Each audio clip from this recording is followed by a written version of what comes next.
কিয়ামতের আগে বিনা কারণে হত্যা বেড়ে যাবে।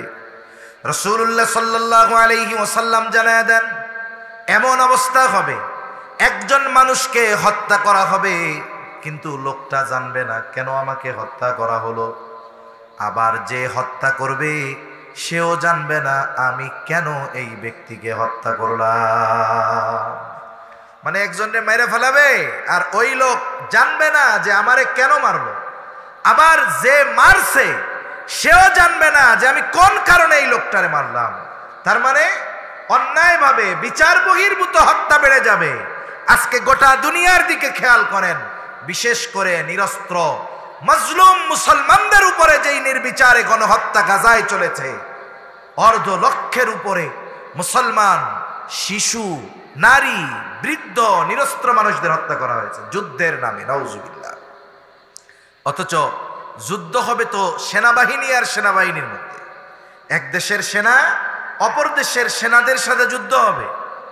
আন্তর্জাতিক যুদ্ধ আইন যেটা, এখানেও অন্যায়ভাবে কাউকে হত্যা করার নির্দেশনা নাই, নিষেধ আছে। নিরস্ত্র নিরহ সাধারণ মানুষের উপরে বোমা হামলা চালানো, গুলি চালানো, এটা আন্তর্জাতিকভাবে নিষিদ্ধ। আর এই আন্তর্জাতিকভাবে এটা নিষিদ্ধ হওয়ার আগে রাসূলুল্লাহ সাল্লাল্লাহু আলাইহি ওয়াসাল্লাম যুদ্ধের নিয়ম কানুনের কথা জানায় দিয়েছেন। নবীজি সাল্লাল্লাহু আলাইহি ওয়াসাল্লাম যখন কোথাও সেনাবাহিনী পাঠাইতেন, সেনাবাহিনী পাঠানোর সময় নবীজি তাদেরকে নির্দেশনা দিতেন যে খবরদার চলার পথে রাস্তায় কোনো গাছ কাটবা না, কোনো ফসল নষ্ট করবা না, কোনো জীবজন্তু নিরহ প্রাণী হত্যা করবা না, নারীদের হত্যা করবা না, শিশুদের হত্যা করবা না, বৃদ্ধদের হত্যা করবা না, নিরস্ত্র মানুষকে উপরে আক্রমণ করবা না। যুদ্ধের ময়দানে যাদের সাথে যুদ্ধ হবে, লড়াই হবে, প্রতিপক্ষের কেউ যদি তোমাদের অস্ত্রের আঘাতে মারা যায়, খবরদার তার লাশটাকে তোমরা বিকৃত করবা না। নবীজি সাল্লাল্লাহু আলাইহি ওয়াসাল্লাম ১৫০০ বছর আগে যুদ্ধ আইন জানায় দিয়েছেন। অথচ এই যে গাজার মধ্যে হাজার হাজার শিশুদেরকে হত্যা করা হলো, নারীদের হত্যা করা হলো, নিরস্ত্র মানুষদের হত্যা করা হলো, গোটা পৃথিবীর মানবাধিকার সংগঠনগুলা থেকে উল্লেখযোগ্য কোনো প্রতিবাদ আমাদের চোখে পড়ে না। কেন? আমরা মুসলমান, এই জন্য। এরপরে দেখেন আমাদের পার্শ্ববর্তী দেশে কি শুরু হয়েছে। কাশ্মীরের পেহেলগাঁও, ওই জায়গায় দর্শনার্থীরা গেছে, একদল সশস্ত্র মানুষ তাদেরকে হত্যা করে ফেলছে, সন্ত্রাসীরা তাদের হত্যা করেছে।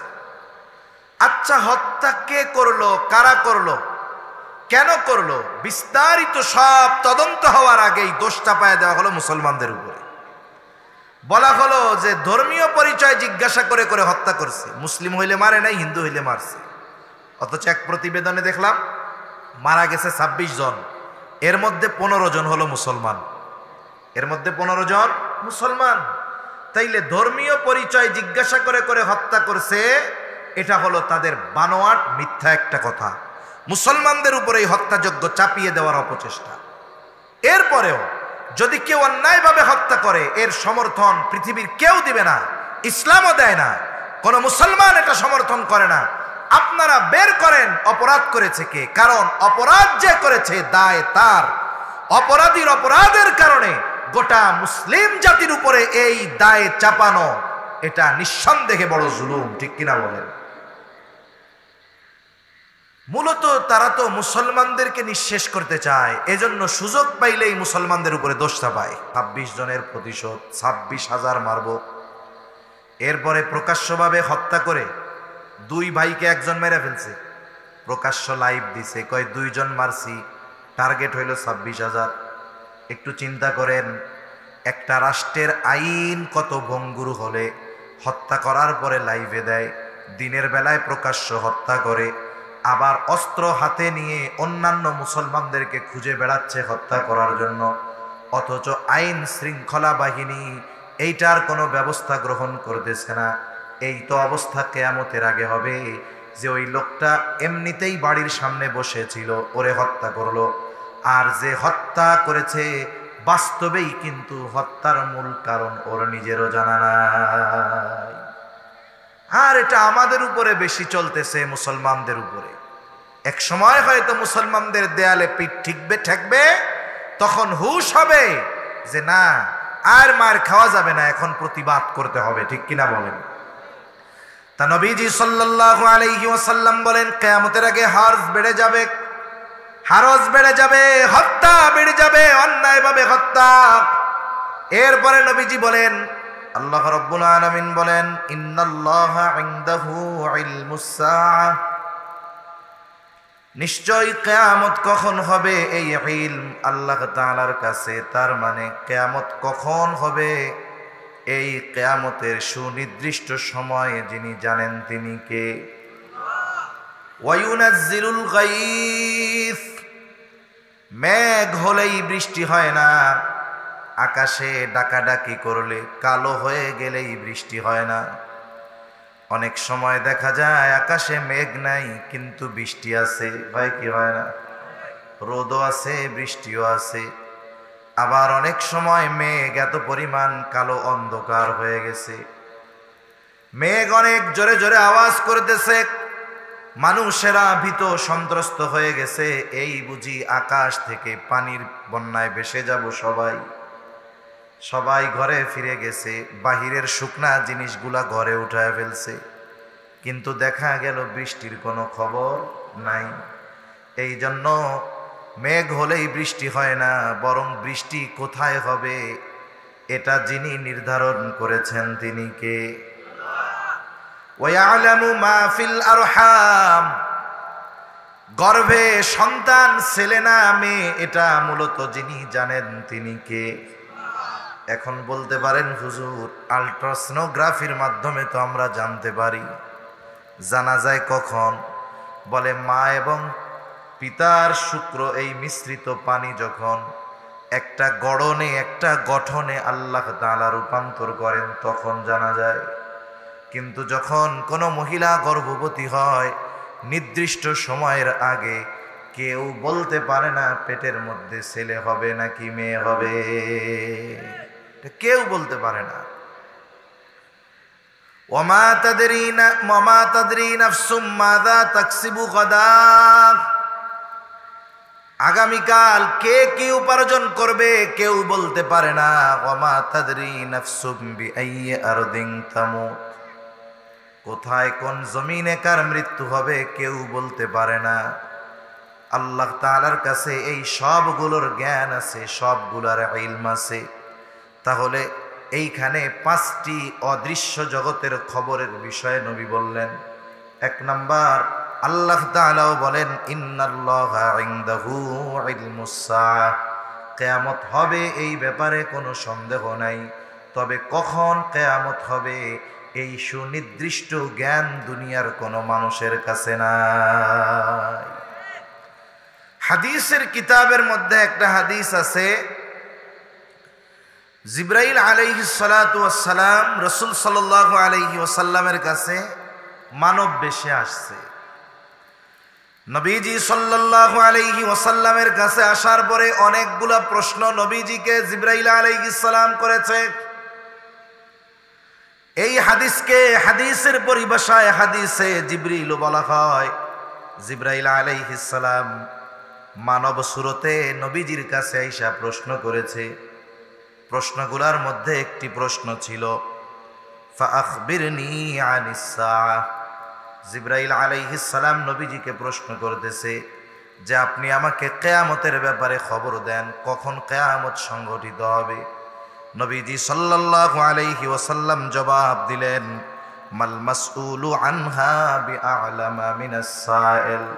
নবীজি সাল্লাল্লাহু আলাইহি ওয়াসাল্লাম বলেন এই প্রশ্নটা প্রশ্নকারীর চাইতে আমি বেশি ভালো জানি না। তার মানে এই প্রশ্ন যে আপনি আমারে করছেন এটার জবাব আমিও জানি না, আপনিও যেমন জানেন না আমিও তেমন জানি না। এবার জিবরাইল আলাইহিস সালাম বলতেছে তাহলে কিছু আলামত বলেন, কিছু নিদর্শন বলেন যেগুলো দেখে বোঝা যাবে কিয়ামত নিকটবর্তী হয়ে গেছে। নবীজি সাল্লাল্লাহু আলাইহি ওয়াসাল্লাম তখন বললেন যে মনিব তার দাসী তার মনিবকে জন্ম দিবে, এমন একটা অবস্থা হবে। আল্লাহ রাসূল সাল্লাল্লাহু আলাইহি ওয়াসাল্লাম জানায় দিলেন আনতালিদাল আমাতু রাব্বাতাহা। নবীজি সাল্লাল্লাহু আলাইহি ওয়াসাল্লাম বলেন যে দাসী তার মনিবকে জন্ম দিবে। এর দ্বারা উদ্দেশ্য কি? মুফাসসিরিনে কেরাম বলেন এমন একটা সময় আসবে, মুহাদ্দিসিনে কেরাম বলেন যে সন্তানকে জন্ম দিবে মা, ওই সন্তান মায়ের সাথে দাস দাসীর মতো আচরণ করবে। অনেক জায়গায় আপনার আমার সমাজে আছে যেই মা সন্তানরে গর্ভধারণ করছে, রাখছে 10 মাস গর্ভে রাখছে, দুধ পান করাইছে 2 বছর।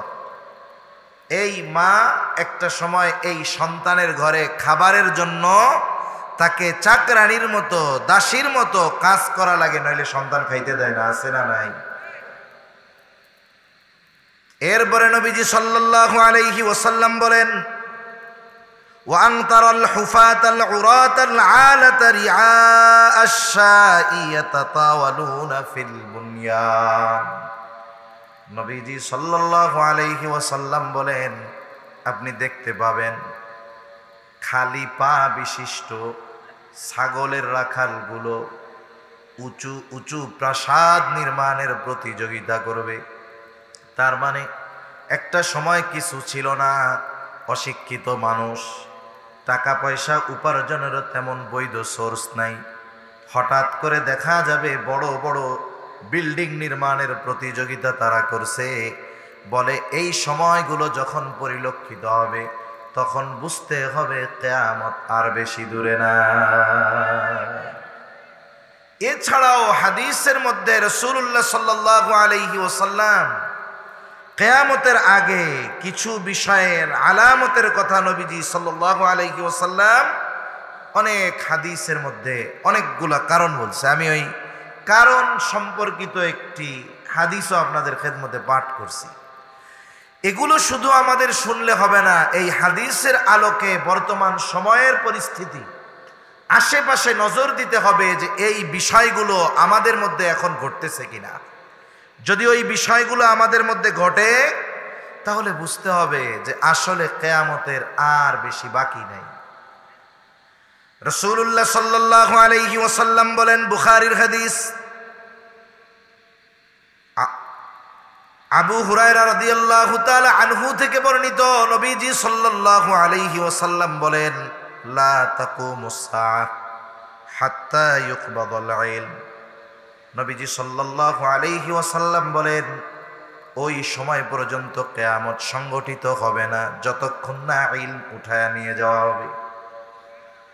ইলম বলতে আমরা কি বুঝি? কোরআন সুন্নাহর এই বিষয়গুলা, এগুলা উঠিয়ে নিয়ে যাওয়া হবে, ইলম উঠায় নিয়ে যাওয়া হবে। এখন প্রশ্ন হতে পারে তাহলে কি কোরআনের লেখাগুলো চলে যাবে, হাদিসের লেখাগুলো কি চলে যাবে নাকি কোরআনের পাতাগুলো সাদা হয়ে যাবে, নাকি হাদিসের পাতাগুলো সাদা হয়ে যাবে? আল্লাহ তাআলা মূলত এইভাবে ইলম উঠায় নেন না। নবীজি সাল্লাল্লাহু আলাইহি ওয়াসাল্লাম আর হাদিসের মধ্যে বলেন আল্লাহ তাআলা তার বান্দার অন্তর থেকে ইলম উঠায় নিয়ে যান না। তবে ইলম উঠায় নেন কেমনে? বলে আলেমের মৃত্যুর মাধ্যমে আল্লাহ তাআলা ইলম উঠায় নিয়ে যায়। এজন্য পৃথিবীর মধ্যে যখন মুহাক্কিক উলামা ইকরামের ইন্তেকাল হতে থাকে আস্তে আস্তে তাদের মাধ্যমে ইলম উঠা যায়। কাগজে কলমে ইলম এক জিনিস, আর এই ইলম অনুধাবন করা আলেম আর এক জিনিস। এজন্য বলা হয় মাউতুল আলেম কামাউতিল আলম। আলেমের মৃত্যু যেন আলমের মৃত্যুর মতো। একজন আলেমের মৃত্যু মানে কেমন যেন পৃথিবীর মৃত্যু সংগঠিত হয়ে যাচ্ছে। এজন্য সম্প্রতি সময় আমরা দেখেছি, বিশেষ করে 2000 সালের পর থেকে নিয়ে এই 24-25 বছর বাংলাদেশের শীর্ষস্থানীয় উলামা ইকরাম একেবারে অতি অল্প সময়ের মধ্যে ধীরে ধীরে আমাদের থেকে বিদায় নিয়েছে। এজন্য যেই সমস্ত মুরব্বী উলামা ইকরাম বেঁচে আছে আমাদেরকে তাদের কদর করা দরকার, তাদের মূল্যায়ন করা দরকার। সাথে সাথে আগামী প্রজন্ম যেন ইলম শূন্য না হয়ে যায়। আমাদের আগামী প্রজন্মকে দিন শেখানোর দরকার। যদি আর আলেম তৈরি না হয়, ইলমের হেফাজত যদি আলেমদের মাধ্যমে না হয়, তাহলে একটা সময় প্রকৃত ইলম আমাদের মধ্যে থাকবে না। কারণ নবীজি সাল্লাল্লাহু আলাইহি ওয়াসাল্লাম বলেন, হযরত আলী রাদিয়াল্লাহু তাআলা আনহু থেকে বর্ণিত হাদিস, নবীজি বলেন, ইউশিকু আইয়াতিয়া আলান নাসি জামান, অচিরেই এমন একটা জামানা আসবে, লা ইয়াবকা মিনাল ইসলাম ইল্লা ইসমুহু, বলে ইসলাম এটা শুধু নামে থাকবে, বাস্তবে ইসলাম থাকবে না। ওয়ালা ইয়াবকা মিনাল কুরআন ইল্লা রাসমুহু, কোরআন শুধু লেখায় থাকবে, বাস্তবে থাকবে না। আজকের জামানার অবস্থাটাও মোটামুটি এইরকম। আমরা সবাই বলি মুসলিম, আমাদের দিন হলো ইসলাম, আমরা হইলাম মুসলিম, কিন্তু বাস্তবেই আমাদের মধ্যে পরিপূর্ণ মুসলমানিত্ব নাই। আপনার সমাজে খোঁজ নেন, যে নিজেরে মুসলিম দাবি করে, নিজের ধর্ম দিন ইসলাম বলে, এই ধরনের মানুষ যারা, এরা কয়জন পাঁচ ওয়াক্ত নামাজ পড়ে? খোঁজ নেন তো। পড়ে ঠিক মতো? জোরে কোন পড়ে? পড়ে না। এক এলাকায় যদি 1000 মুসলমান থাকে, ফজরের নামাজে 2-3 জন পাওয়া যায় না। অনেক সময় ইমাম আর মুয়াজ্জিন ছাড়া মসজিদের মধ্যে কেউ থাকে না, ঠিক কিনা বলেন? অনেক সময় তো এমনও হয়, মাহফিলে রাত হইতে হইতে, সাধারণ মাহফিলের কথা কি বলবো, মাদ্রাসায় জামাত পায় না। মাহফিল রাত পর্যন্ত করতে করতে মাদ্রাসা, ওইখানে ফজরের নামাজ জামাতের সাথে কাজা হয়ে যায়। এইগুলো আমাদের অবস্থা। এজন্য আমরা যদি প্রকৃত মুসলিম হতে চাই, প্রকৃত মুসলমানের পরিচয় আমাদেরকে যদি গড়ে তুলতে হয়, তাহলে ইসলামী অনুশাসন মানতে হবে। এই জন্য আল্লাহর রাসূল বললেন, অচিরেই এমন এক জামানা আসবে, নামে থাকবে ইসলাম কিন্তু বাস্তবে থাকবে না। নাম হবে যে আমরা মুসলিম, কিন্তু মুসলমানিত্ব আমাদের মধ্যে থাকবে না। মুসলমান হওয়ার জন্য যেই কোয়ালিটিগুলো দরকার, গুণগুলো দরকার, সেগুলো আমাদের মধ্যে থাকবে না। আমাদের সমাজে শুধু মুসলমানই নেওয়া, মুসলমান আর গরু খাওয়া মুসলমান ভরে যাবে। সমাজে মুসলমান, সব মুসলমানই নেওয়া আর গরু খাওয়া মুসলমান। প্রকৃত মুসলমানিত্ব আমাদের মধ্যে নেই। ইবাদতের ক্ষেত্রে মুসলমানিত্ব নাই, আচার আচরণ আখলাকের ক্ষেত্রে আমাদের মুসলমানিত্ব নাই। ইবাদতের ক্ষেত্রে মুসলমানিত্ব যদি অর্জন না হয়, কাফের মুশরিকরা আমাদের ভয় পাবে না। আজকে আমরা বলি যে এত মায়ের খাইতেছি আমরা, ওরা আমাদের ভয় পায় না কেন? বলে ইহুদি মাত্র 1 কোটি, মুসলমান 250 কোটি। এরপরেও ইহুদিদের কেন ভয় নাই? আমাদের অবস্থা এরকম কেন? বলে আমাদের অবস্থা এইরকম হওয়ার কারণ হলো যে আমাদের মধ্য থেকে মুসলমানিত্ব বিদায় নিয়েছে। রাসূলুল্লাহ সাল্লাল্লাহু আলাইহি ওয়াসাল্লাম একদিন বলতেছে, অচিরেই কাফেররা মুসলমানদেরকে এমন ভাবে ঘিরে ধরবে, যেমনি ভাবে খাবার দস্তরখানে থাকলে চতুর্দিক দিয়ে যেমন মানুষেরা খাবারকে ঘিরে রাখে, অচিরেই কাফেররা মুসলমানদেরকে এইভাবে ঘিরে ধরবে, জুলুম করবে, নিঃশেষ করে দিবে, হত্যা করবে। এর দ্বারা উদ্দেশ্য হলো এইটা। সাহাবা একরাম জিজ্ঞাসা করে, ইয়া রাসূলুল্লাহ সাল্লাল্লাহু আলাইহি ওয়াসাল্লাম, তখন কি মুসলমানদের সংখ্যা কম হবে নাকি? নবীজি বললেন, না, কম হবে না। তবে তাদের এই পরিস্থিতি হওয়ার কারণ কি? বলে তারা মৃত্যুকে ভয় পাবে, তাদের অন্তরে মৃত্যুর ভয় থাকবে, সাথে সাথে বেঁচে থাকার আশা, দুনিয়ার মহব্বত। এই কারণে কাফেররা তাদেরকে এমনি ভাবে চেপে ধরবে। আমাদের সবার অবস্থা কম বেশি এরকম। আমি আমার কথাও বলতেছি, আমরা সবার অবস্থা এরকম। আমাদেরকে মৃত্যুর ভয় এমন ভাবে পেয়ে বসছে, আমরা কেমন যেন মনে করি যে আমি যদি ফাঁক ফোকর দিয়ে থাকি, তাইলে মনে হয় আমি জীবনেও কোনোদিন মরবো না। আমি শত্রুর আঘাতে মরি আর না মরি, একটা সময় আমাকে মরতে তো হবে, কোনো সন্দেহ আছে?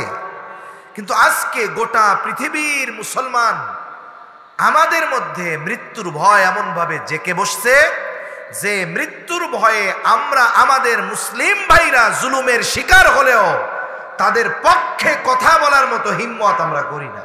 এইগুলো আমাদের অবস্থা। আমরা তো ভৌগোলিক দিক দিয়ে পৃথিবীর এমন একটা জায়গায়, আমাদের চতুর্দিকে সীমান্তের বেড়াজাল। এদিক দিয়ে আলহামদুলিল্লাহ আমাদের বাংলাদেশের তরুণ যুবক তৌহিদি জনতা যারা আছে, এরা ইসলাম, মুসলমান এবং নির্যাতিত মুসলমানদের জন্য নিবেদিত প্রাণ। আমার মনে হয় যে যদি নির্যাতিত মুসলমানদের পাশে যদি বাংলাদেশের অবস্থান হতো, এদেশের লক্ষ কোটি তরুণ যুবকেরা, ইমানদারেরা, আমরা ইনশাআল্লাহ আমাদের মজলুম মুসলমান ভাইদের সহযোগিতায় সশস্ত্রভাবে জালেমের বিরুদ্ধে লড়াই করতাম। ঠিক কিনা বলেন? কিন্তু এরপরেও আমাদের ভৌগোলিক কারণে ইচ্ছা থাকলেও যাওয়া কঠিন।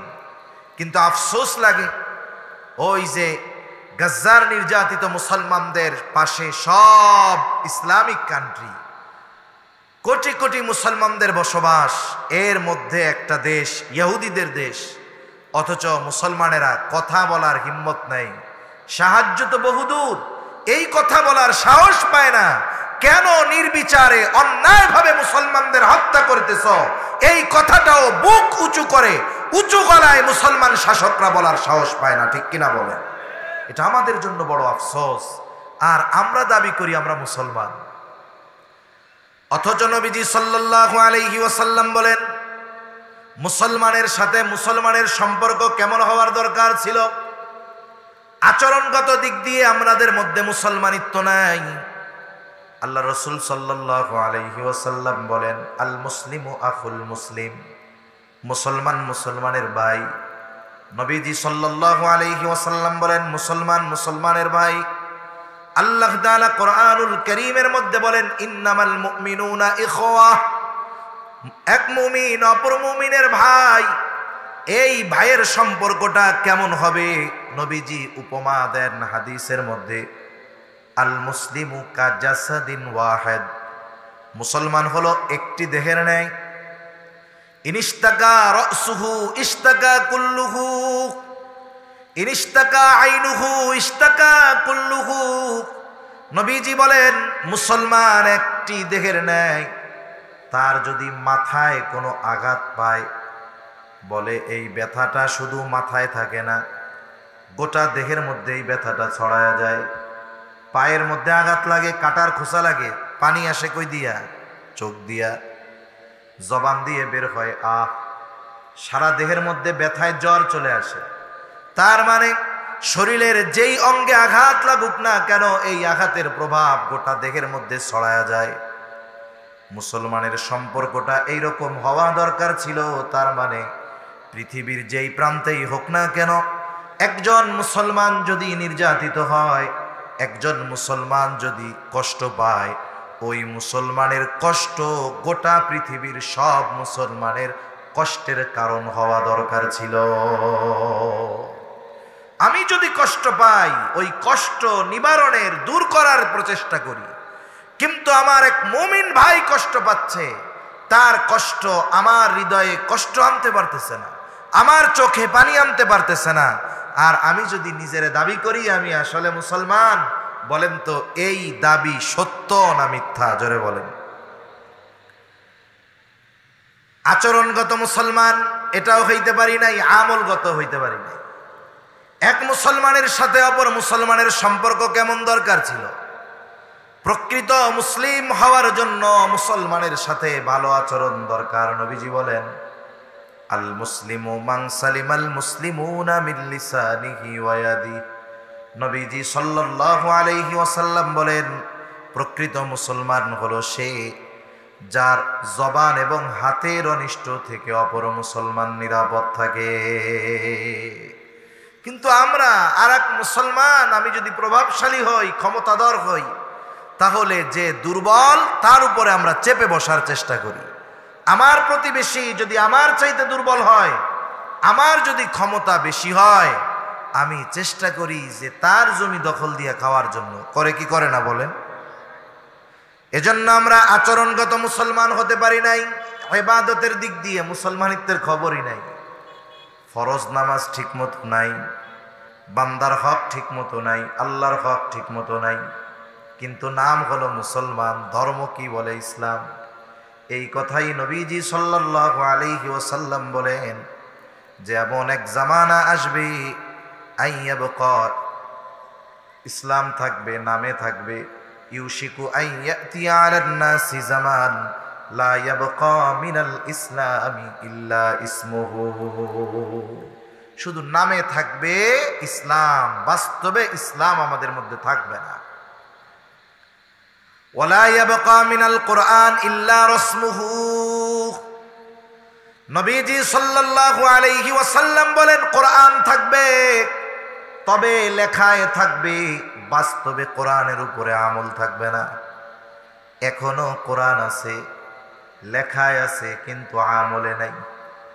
না আছে ব্যক্তিগত জীবনে কোরআন, না আছে সামাজিক জীবনে কোরআন, না আছে পারিবারিক জীবনে কোরআন, না আছে অর্থনৈতিক জীবনে কোরআন, না আছে রাষ্ট্রীয় জীবনে কোরআন।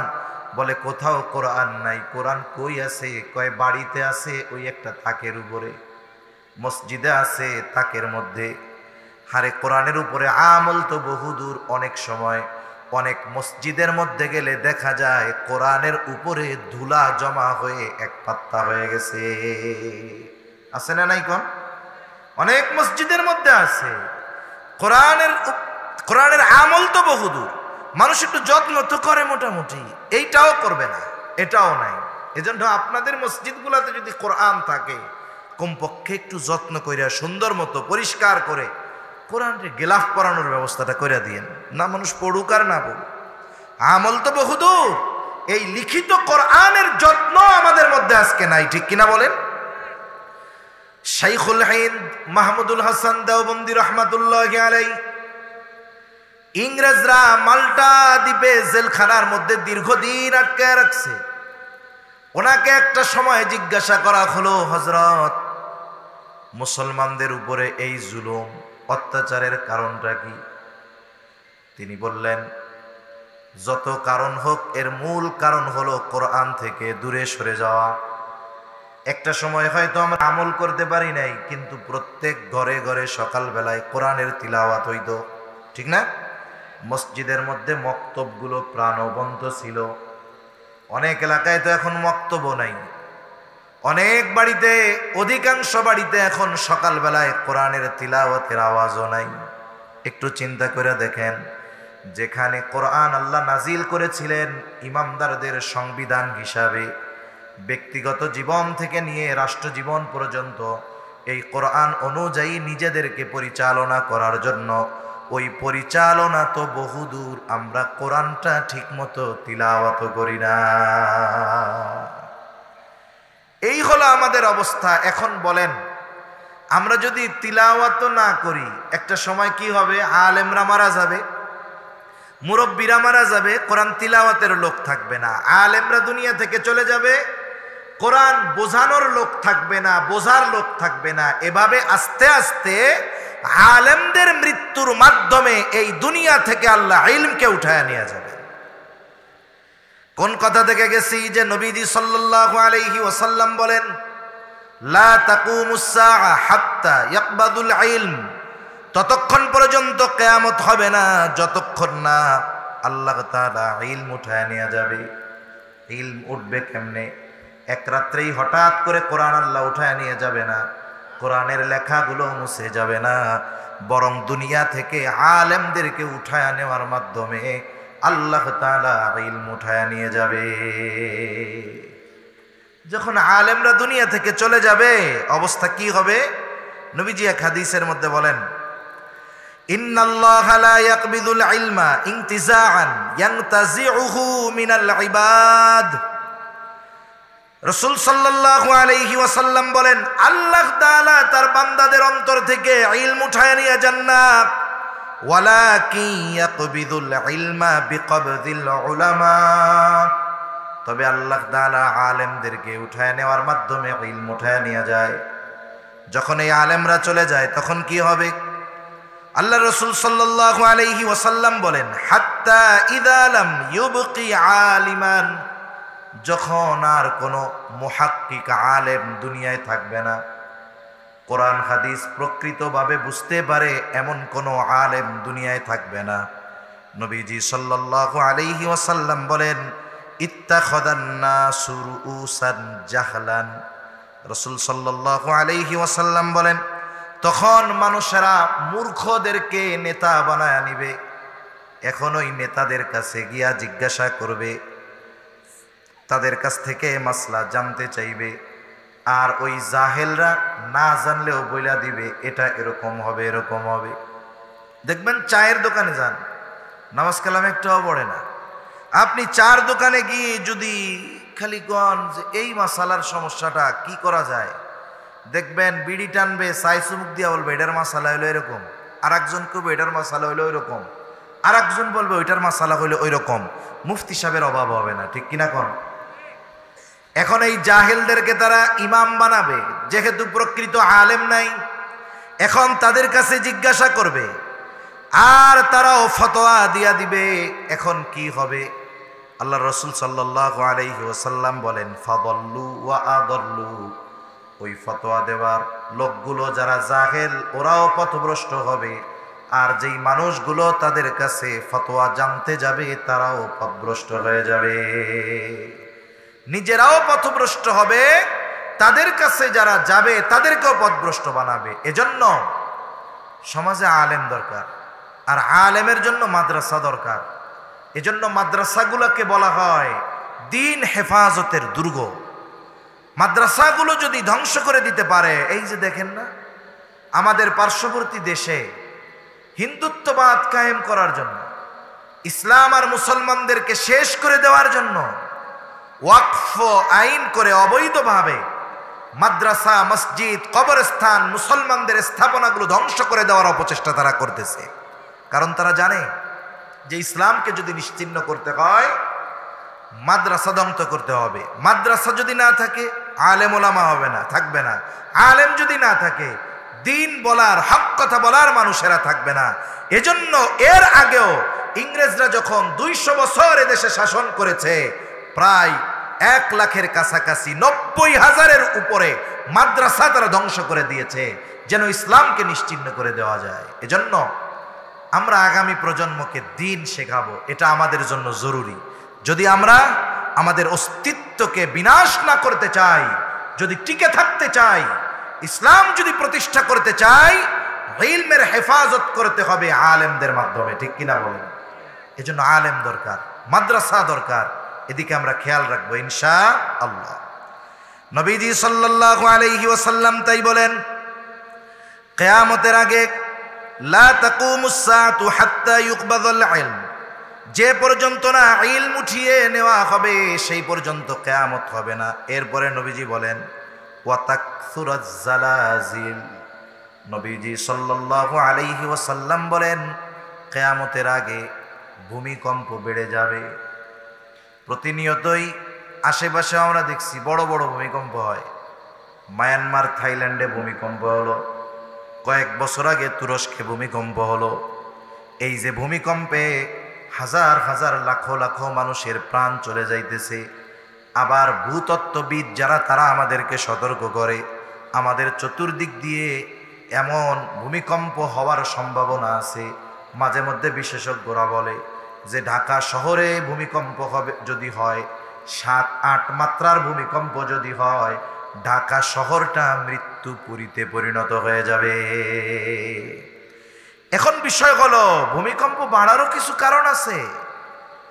আল্লাহ তাআলা প্রাকৃতিক কিছু নিয়ম নিজাম তো রাখছে, এরপরেও বাড়ার যে কারণগুলো, এর মধ্যে একটা কারণ হলো পাপ বাড়লে ভূমিকম্প বেড়ে যায়।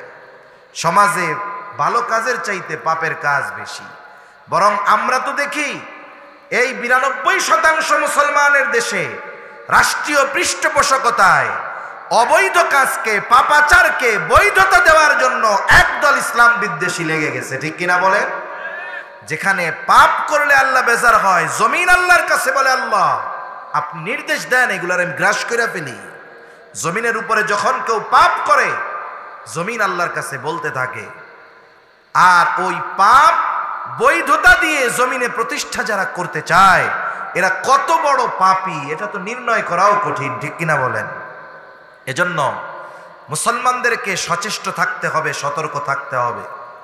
জীবন চলে যায় যাক, কিন্তু কোরআন সুন্নাহ বিরোধী কোনো আইন সহ কোনো পাপাচারকে বৈধতা দেওয়ার সুযোগ এই 92% মুসলমানের দেশে দেওয়ার কোনো সুযোগ নাই, ঠিক কিনা বলেন? এজন্য অনেক সময় সাধারণ মানুষ এই ধরনের সূক্ষ্ম ষড়যন্ত্রগুলো অনুধাবন করতে পারে না। আমাদের উলামায়ে কেরাম আমাদেরকে সতর্ক করে দেন, কারণ তারা গভীর জ্ঞানের অধিকারী হওয়ার কারণে তারা বুঝতে পারে যে এই আইনের মাধ্যমে ইসলামের উপরে আঘাত করার অপচেষ্টা করা হচ্ছে। এরকম কিছু আইনের কথা আপনারা সম্প্রতি সময়ে জানছেন।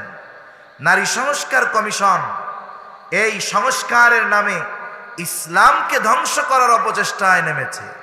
উত্তরাধিকার আইনের মধ্যে হাত দিচ্ছে, যেটার সিদ্ধান্ত আল্লাহ দিয়েছেন। আবার কত পাপাচারকে শ্রম হিসাবে আইন পাশ করার জন্য তারা সর্বোচ্চ উঠে পড়ে লাগছে। পতিতাবৃত্তিকে শ্রমের মূল্যায়ন দিতে হবে। একজন শ্রমিকের যেই সম্মান, বলে একজন পতিতাকেও সেই সম্মান দিতে হবে। অথচ উচিত কি ছিল?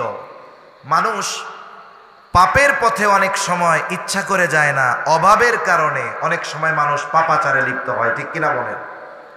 আশেপাশে যারা পাপের সাথে আছে, চুরি করে, ছিনতাই করে, একটু নিরিবিলি তাদেরকে নিয়ে বসবেন, জিজ্ঞাসা করবেন যে এই পাপের সাথে যে জড়াইলা, এটা কি খুশির ঠেলায় জড়াইছো? দেখবেন অধিকাংশর জবাব যে এই পাপের পথে আসার কারণ হলো আমার অভাব, ঠিক কিনা? এই যে দুশ্চরিত্রা নারী যারা পতিতাবৃত্তিতে জড়িয়ে গেছে, উচিত তো ছিল গভর্নমেন্টের এই মানুষগুলার জন্য তারা যেন ওই পথ থেকে ফিরে এসে তাদের জীবন জীবিকার ব্যবস্থা করা বৈধ পন্থায়, তাদের জন্য কর্মসংস্থান তৈরি করা। অথচ উল্টা কি করা হচ্ছে? এই হারাম কাজটাকে রাষ্ট্রীয়ভাবে বৈধতা দেওয়ার জন্য গভর্নমেন্টকে তারা চাপ দিচ্ছে। নাউজুবিল্লাহ। যদি পাপাচার বাড়ে, ভূমিকম্প আরো বাড়বে না কমবে? জোরে বলেন, বাড়বে না কমবে? এজন্য মনে রাখতে হবে, পাপ থেকে যদি না সরি বাঁচার উপায় নাই। এজন্য রাসূল সাল্লাল্লাহু আলাইহি ওয়াসাল্লাম বলেন, ওয়াতাকসুরাজ জালাজিলু, জালজালা বেড়ে যাবে, ভূমিকম্প বেড়ে যাবে। এরপরে নবীজি বলেন, ওয়াতাকারাবাজ জামান, নবীজি সাল্লাল্লাহু আলাইহি ওয়াসাল্লাম বলেন সময় সংকুচিত হয়ে যাবে। আর এক হাদিসের মধ্যে আসছে, নবীজি সাল্লাল্লাহু আলাইহি ওয়াসাল্লাম বলেন কিয়ামতের আগে দিন যাবে ঘন্টার মতো। একটা দিন কেমন যেন 1 ঘন্টার মতো মধ্যে চলে যাবে এমন মনে হবে। সপ্তাহ চলে যাবে দিনের মতো, 1 সপ্তাহকে মনে হবে 1 দিন, মাসকে মনে হবে সপ্তাহের মতো, আর বছরকে মনে হবে মাসের মতো, যুগকে মনে হবে বছরের মতো। তার মানে সময় অতি দ্রুত আমাদের মধ্য থেকে চলে যাবে। আল্লাহ রাসূল সাল্লাল্লাহু আলাইহি ওয়াসাল্লাম তাই বলেন, ওয়াতাকারাবাজ জামান, সময় সংকুচিত হয়ে যাবে। আমাদের কাছে বড় সময়গুলাকে মনে হবে এটা অতি দ্রুত কেমন করে চলে গেল। এখনের জামানাটা এরকম। করোনাকালীন সময় থেকে নিয়ে কেমন যেন সময়টা খুব দ্রুত চলে যাইতেছে। সেই 2019 সালের ডিসেম্বরে করোনা শুরু হয়েছিল, 20 সাল, দেখতে দেখতে এখন 25 সাল চলতেছে। 6 বছর চলে গেল কেমনে। একেবারে মনে হইল এই যে সেই দিন। হায়াত এরকম। এটা হলো কেমনে যায়? বলে সময়ের বরকত আল্লাহ তাআলা উঠায় নেয়। অনেক মানুষ দেখবেন অল্প সময়ে অনেক কাজ করে, তার সময়ে বরকত হয়। আবার অনেক মানুষ আছে সময়ের বরকত তাদের থেকে উঠে যায়, অনেক সময়ে সে ছোট কাজও সম্পাদন করতে পারে না। কিয়ামতের আগে এরকম হয়ে যাবে। সময়ের বরকত যেহেতু উঠে যাবে, সুতরাং মনে হবে যে সময়টা সংকুচিত হয়ে গেছে, অল্প সময়ের মধ্যে চলে যাইতেছে। এরপরে নবীজি বলেন, ওয়াতাযহারাল ফিতান, একের পর এক ফিতনা প্রকাশ পাবে। কিয়ামতের আগে বড় বড় ফিতনা আসবে, এখনো একের পর এক ফিতনা আসতেছে। মাঝে মধ্যে নারীর ফিতনা, ইন্টারনেটের ফিতনা, প্রযুক্তির ফিতনা। কিয়ামত যখন নিকটবর্তী হবে, বড় বড় কিছু ফিতনা দেখা দিবে। ইয়াজুজ মাজুজের ফিতনা, দাজ্জালের ফিতনা, এই ধরনের অনেক ফিতনা কিয়ামতের আগে প্রকাশ পাবে। এই সময়গুলোতে ইমানদারদের সচেষ্ট থাকা দরকার, সতর্ক থাকা দরকার। আল্লাহ তাআলার কাছে ফিতনা থেকে বেঁচে থাকার জন্য দোয়া করা দরকার। কিয়ামতের আগে সবচাইতে বড় ফিতনা হবে দাজ্জালের ফিতনা। দাজ্জালের ফিতনা হবে সবচাইতে বড় ফিতনা। আজকে আধুনিক প্রযুক্তি আস্তে আস্তে দাজ্জালের আগমনকে স্বাভাবিকরণ করার অপচেষ্টা করতেছে। এই যে ইহুদিরা মসজিদুল আকসা ভেঙে দিতে চায়, মসজিদুল আকসার যেই পুরাতন যেই মসজিদ, এটা ভেঙে তারা থার্ড টেম্পল, তৃতীয় মন্দির, উপাসনালয় নির্মাণ করতে চায়। তাদের বিশ্বাস হলো এই উপাসনালয় নির্মাণের পরে তাদের ত্রাণকর্তা মসিহে দাজ্জালের আগমন ঘটবে। তারা তাদের ত্রাণকর্তা হিসাবে ভাবে দাজ্জালকে। দাজ্জালের আগমনের মাধ্যমে গোটা পৃথিবীর উপরে তাদের কর্তৃত্ব প্রতিষ্ঠিত হবে। দাজ্জাল আসবে, আল্লাহ রাসূল সাল্লাল্লাহু আলাইহি ওয়াসাল্লামের হাদিস, আসবে দাজ্জাল। কিন্তু আসার আগে একটা ক্ষেত্র, একটা প্রেক্ষাপট এই ইহুদিরা পৃথিবীর মধ্যে তৈরি করার অপচেষ্টা করতেছে। আজকে প্রযুক্তির যত উন্নতি, এগুলো দাজ্জাল আগমনের প্রেক্ষাপট তৈরির অন্যতম মাধ্যম। এখন আপনারা বলতে পারেন যে হুজুর, তাইলে কি এই প্রযুক্তিগুলা থেকে আমরা দূরে সরে থাকবো? বলে না, আপনি যদি শত্রু সম্পর্কে না জানেন তাইলে শত্রু চিনবেন কেমনে, শত্রুর মোকাবেলা করবেন কেমনে? এজন্য আমাকে আপনাকে কিছু বিষয় জানতে হবে, কিন্তু ওই বিষয়গুলার ফাঁদে পা দেওয়া যাবে না। বিষ খাইলে মানুষ মরে যায়। আপনি যদি বিষের সম্পর্কে না জানেন তাইলে ওই বিষ খাওয়ার মতো ভুল আমার আপনার মাধ্যমেও হয়ে যেতে পারে, ঠিক কিনা বলেন? এজন্য প্রযুক্তির ব্যবহার করবেন, কিন্তু প্রযুক্তির ফাঁদে যদি কেউ পড়ে যায় তাহলে জীবন নিঃশেষ হয়ে যাবে। আমরা অনেক সময় দেখি অনেকে ফেসবুক, ইন্টারনেট, মোবাইলে গেমস, এইসবের ফাঁদে পড়ে জীবনটাকে শেষ করে ফেলে। হয় কি হয় না? কত ধরনের অকারেন্স হয়, কত ধরনের অপরাধ হয়। এক সময় একটা গেমসও বাইরে হয়েছিল, ব্লু হোয়েল নাকি নাম। এই গেমস খেলতে খেলতে নাকি আত্মহত্যা করে ফেলতো। তাহলে চিন্তা করেন, এটা আমি আপনি জানি, এজন্য আমি আপনি সতর্ক, আমার অধীনস্থদের সতর্ক করতে পারবো, কিন্তু এর ক্ষতি যদি আমি না জানতাম এই ফাঁদে হয়তো আমি আপনি পড়ে যেতে পারতাম। এজন্য প্রযুক্তির ব্যবহারেরও মাত্রা আছে। অধিক যদি ব্যবহারের মধ্যে জড়ায়া যায়, এটা আমার আপনার জন্য ধ্বংসের কারণ হয়ে যেতে পারে। এরপরে নবীজি বলেন, ওয়ায়াকসুরাল হারজ, হারজ বেড়ে যাবে। হারজ মানে কি? নবীজিকে জিজ্ঞাসা করা হলো, হারজ কি? নবীজি সাল্লাল্লাহু আলাইহি ওয়াসাল্লাম বলেন, হত্যা বেড়ে যাবে, হত্যা। কিয়ামতের নিকটবর্তী সময় একটা সময় হবে, মানুষের সম্পদ এত বেড়ে যাবে যে মানুষ সম্পদ রাখার জায়গা পাবে না। মানুষ যে দান সাদকা করবে, দান সাদকা করার মতো মানুষও খুঁজে পাবে না। এখন তো আপনাদের কাছে মসজিদের জন্য মাঝে মধ্যে চাওয়া হয়, মাদ্রাসার জন্য চাওয়া হয়, দ্বীনি কাজের জন্য চাওয়া হয়, কিন্তু কিয়ামতের আগে এমন একটা সময় আসবে, নবীজি সাল্লাল্লাহু আলাইহি ওয়াসাল্লাম বলেন, হাত্তা ইয়াকসুরা ফীকুমুল মাল ফায়াফিদু। নবীজি বলেন, তোমাদের ধন সম্পদ এত বাড়বে যে উপচে পড়বে। আরেকটা বর্ণনার মধ্যে আসছে, মানুষ সম্পদ হবে এত, সদকা করবে, দান করবে, বলে দান করার মতো লোক খুঁজে পাবে না। কিয়ামতের আগে মানুষের একটা সময় এই পরিস্থিতি হবে। তা এই সময়গুলোর আগ পর্যন্ত কিয়ামত সংগঠিত হবে না, কিন্তু এর মধ্যে কিছু বিষয় আমাদের সামনে পরিলক্ষিত হচ্ছে। ইলম উঠে যাচ্ছে আলেমদের মৃত্যুর মাধ্যমে, ভূমিকম্প বাড়তেছে, সময়ের সাথে সাথে সাথে সাথে সময় সংকীর্ণ হয়ে গেছে, নির্বিচারে হত্যা বেড়ে গেছে। একের পর এক ফিতনা, তাসবিহ দানা ছিঁড়ে গেলে যেমন একটার পর একটা তাসবির দানা পড়ে, ওই রকম ভাবে একটার পর একটা ফিতনা এই পৃথিবীবাসী, বিশেষ করে মুসলমানদের উপরে পতিত হচ্ছে, ঠিক কিনা বলেন? এই জন্য কিয়ামত বেশি দূরে নাই। আমাদেরকেও সেই জন্য প্রস্তুত করা দরকার, আমাদেরও প্রস্তুতি নেওয়া দরকার, যে ওই কিয়ামতের ময়দানে আমরা যেন আল্লাহর কাছে ধরা পড়ে না যাই। তাহলে আয়াত তিলাওয়াত করেছিলাম সূরা লুকমানের শেষ আয়াত।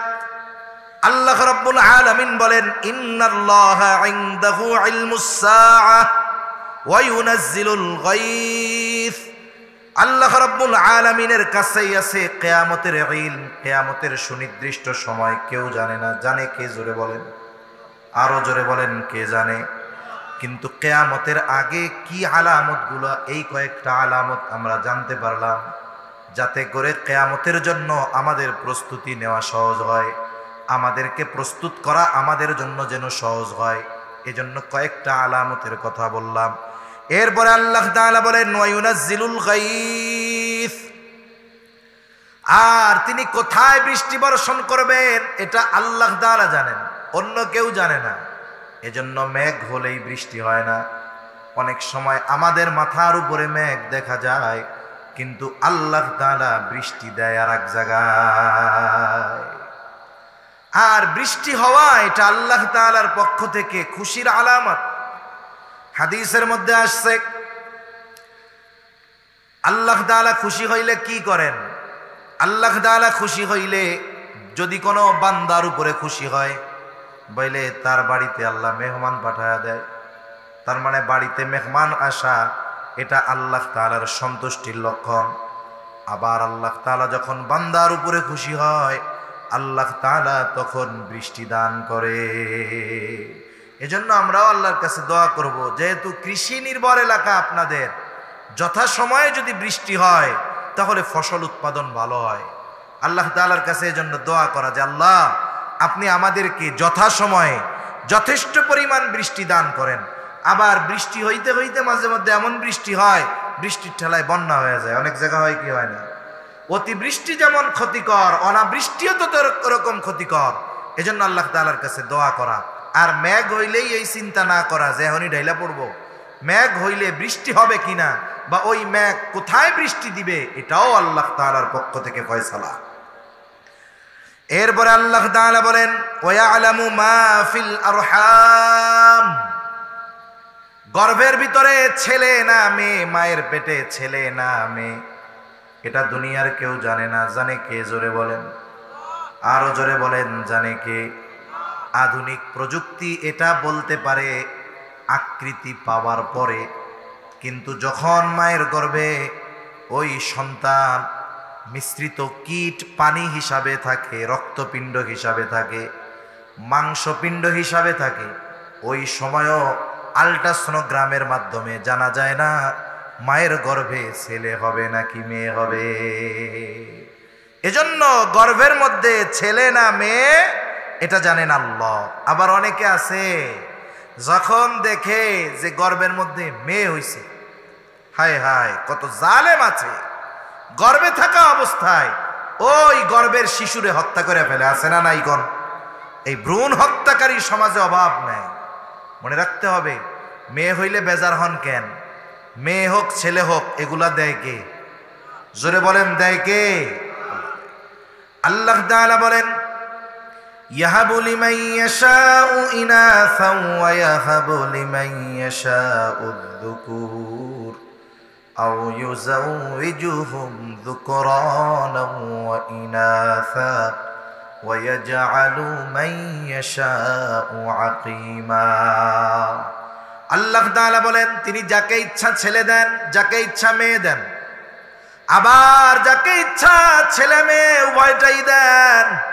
ওয়ায়াজআলু মান ইয়াশাউ আকীমা, আবার যাকে খুশি আল্লাহ তাআলা বন্ধা বানায় রাখেন।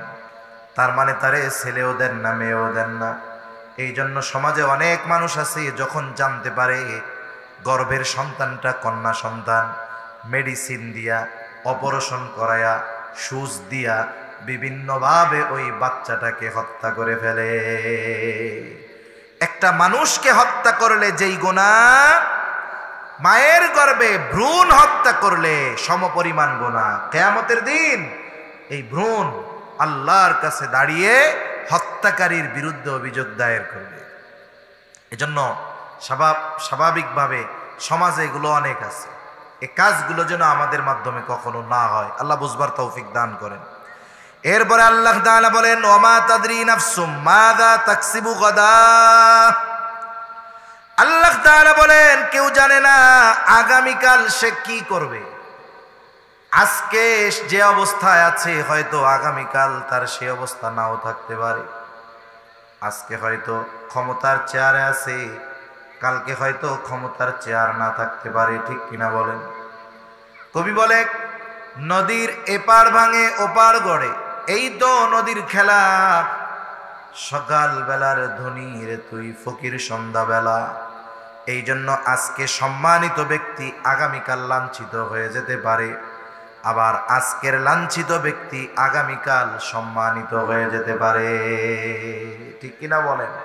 এজন্য মানুষের অবস্থা পরিবর্তনশীল, এটা তাকদীরের ফয়সালা, আল্লাহর পক্ষ থেকে ফয়সালা। এজন্য একজন আর একজন রে ছোট মনে না করা। হইতে পারে যে আজকে আমার অবস্থান ভালো আছে, আমার প্রতিবেশী আমার অবস্থানগত দিক দিয়ে দুর্বল, আজকে তারে আমি খোসা মারতেছি, আগামীকাল হয়তো আমার চাইতে ভালো অবস্থানে সে চলে যেতে পারে। এজন্য তুচ্ছ কাউকে না করা, হিংসা কাউকে না করা, কাউকে ছোট মনে না করা। এরপরে আল্লাহ তাআলা বলেন, ওয়ামা তাদরি নাফসুম বিআইয়ি আরদিন তামুত। আল্লাহ রাব্বুল আলামিন বলেন, কেউ জানে না সে কোন স্থানে মৃত্যুবরণ করবে। আমার আপনার মৃত্যু কোথায় লেখা আছে, কোন জমিনে লেখা আছে, কোন জায়গায় লেখা আছে, আমি আপনি সেটা জানি না। মাঝে মধ্যে এরকম কিছু ঘটনা শুনি, খুব হৃদয় বিদারক লাগে। এক প্রবাসী ভাই, ওনার ব্যাপারে শুনলাম, ওনার দেশে বাচ্চা হয়েছে, অফিস থেকে আসছে, ছেলে না মেয়ে হয়েছে, উনি অনেক খুশি, সুস্থ সবল মানুষ। বন্ধুরা রুমে আসছে, আসার পরপরই বলতেছে, তুমি তো বাবা হইছো, আমাদের মিষ্টি খাওয়াও। উনি খুশিতে অফিস থেকে আসছে, গোসল টোসল করা নাই, কোনো কিছু না কইরাই দৌড় দিয়া মিষ্টির দোকানে চলে গেছে। আল্লাহর বান্দা মিষ্টি কিনা নিয়ে আসতেছে, রোড পারাপারের সময় গাড়িতে এসে ধাক্কা দিছে, লোকটা মারা গেছে। একটু চিন্তা করে দেখেন, সুস্থ সবল একটা মানুষ, ওই স্থানটাতে আল্লাহ তাআলা তার মৃত্যু লেখা রাখছিল। এটা স্বাভাবিক বিষয় যে আমার আপনার মৃত্যু কোথায় লেখা আছে এটা কেউ জানে না। আমার মৃত্যু যদি এমন কোন জায়গায় লেখা থাকে আমি চিনিও না, আমার তাকদীর আমাকে ওই জায়গায় নিয়ে যাবে, ঠিক কিনা বলেন? এজন্য কেউ জানে না কোন জায়গায় তার মৃত্যু হবে। তবে সর্বদা মৃত্যুর জন্য প্রস্তুত থাকা দরকার। এই পাঁচটা ইলম, এই পাঁচটা বিষয়ের ইলম একমাত্র যার কাছে আছে তিনি কে? এক বর্ণনায় আসছে, তাফসীরের মধ্যেও আসছে যে মানুষের মৃত্যু ওই জায়গায় হয়, কবর ওই জায়গায় হয় যেই জায়গার মাটি দিয়ে তারে বানানো হয়। তার মানে আমার আপনার জন্য আল্লাহ তাআলা মৃত্যুর একটি সুনির্দিষ্ট স্থান রেখে দিয়েছেন। সময়ও যেমন সুনির্দিষ্ট, আমার আপনার মৃত্যুর স্থানটাও সুনির্দিষ্ট, কিন্তু আমাদের অজানা। আর এই অজানা বিষয়গুলো জানার অতি চেষ্টা না করে এই বিষয়গুলোর সিদ্ধান্ত ফয়সালা আল্লাহর হাতে রেখে দিয়ে আমাদের নিজেদের প্রস্তুতি গ্রহণ করা দরকার। কেউ যদি এই চিন্তা করে, হুজুর যা কইল, 6টা কথা বলল, এর মধ্যে তো 5টা ঘটতেছে এই অলরেডি, তাহলে তো কিয়ামত আয়া পড়ছে, সব কিছু বাদ দিয়া টেনশনে মাথা গরম করলে হবে না। আমাদেরকে আল্লাহ প্রদত্ত যেই আইন কানুন বিধিনিষেধ এগুলোর উপরে নিজেদের পরিচালিত করতে হবে। এগুলো হবে কিয়ামতের আগে, থামানোর কোনো সুযোগ নাই। কিন্তু ওইগুলো হওয়ার কারণে বৈশা থেকে কোনো উপায় নেই।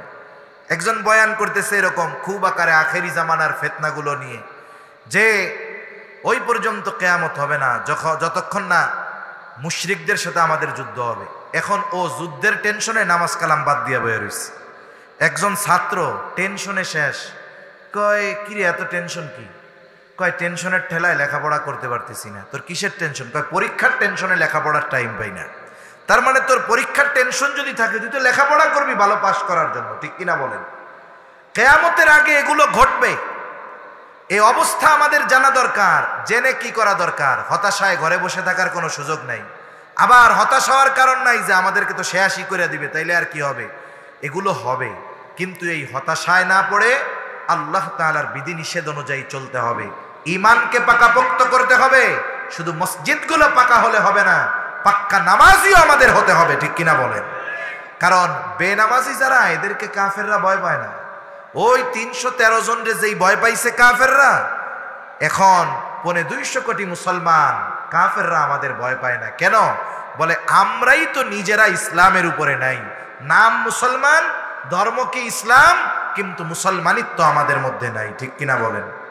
এজন্য নিজেদের পরিবর্তন দরকার, প্রস্তুতি নেওয়ার দরকার। আখেরি জামানার ফিতনাগুলো যেন আমি ফিতনার মধ্যে না পড়ে যাই।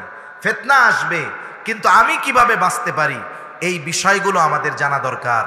আর ওই ফিতনাগুলো থেকে তারাই বাঁচবে যাদের ঈমান মজবুত, যাদের আমল ঠিক আছে, এরাই ফিতনা থেকে বাঁচার রাস্তা বের করে ফেলতে পারবে।